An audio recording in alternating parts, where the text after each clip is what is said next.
All is well that ends well. Hare Krishna, आप सभी का स्वागत है 108 दिन 108 श्रीमद् भगवद गीता श्लोक चैलेंज में। तो आइए साथ में मिलकर श्रीमद् भगवद गीता के दूसरे अध्याय के 46वें श्लोक का उच्चारण करते हैं। यावानर्थे उदापाने सर्वथा संप्लुतोदके तावान सर्वेषु वेदेषु ब्राह्मणस्य विजानतः। अनुवाद: एक छोटे से कूप का सारा कार्य एक विशाल जलाशय से तुरंत पूरा हो जाता है।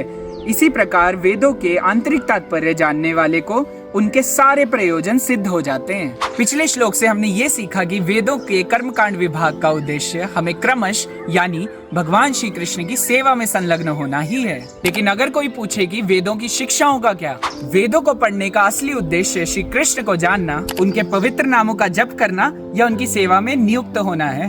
वेदों के इस निष्कर्ष को समझने के लिए भगवान श्री कृष्ण इस श्लोक में बहुत ही सुंदर उपमा दे रहे हैं। यावानर्थे उदापाने यानी गांव में अलग अलग उद्देश्यों की पूर्ति के लिए यावानर्थे वेल या कुएं होते हैं। जैसे पीने के पानी के लिए अलग कुआं, नहाने के लिए अलग कुआं और कपड़े धोने के लिए अलग कुआं। लेकिन यदि किसी को एक बहता हुआ जलाशय या नदी मिल जाए सर्वथा संप्लुतोदके, तो उसके ये सारे कार्य एक ही स्थान पर संपन्न हो जाएंगे। तो उसे इन अलग अलग वेल्स या कुओं के लिए जाने की मेहनत नहीं करनी पड़ेगी। इसी तरह कर्मकांड विभाग में जो अलग अलग आवश्यकताओं के लिए अलग अलग देवताओं का यज्ञ करने का जो निर्देश है, वो सभी आवश्यकताएं एकमात्र श्री कृष्ण के लिए जप यज्ञ या संकीर्तन यज्ञ करने से स्वतः ही पूर्ण हो जाएंगी।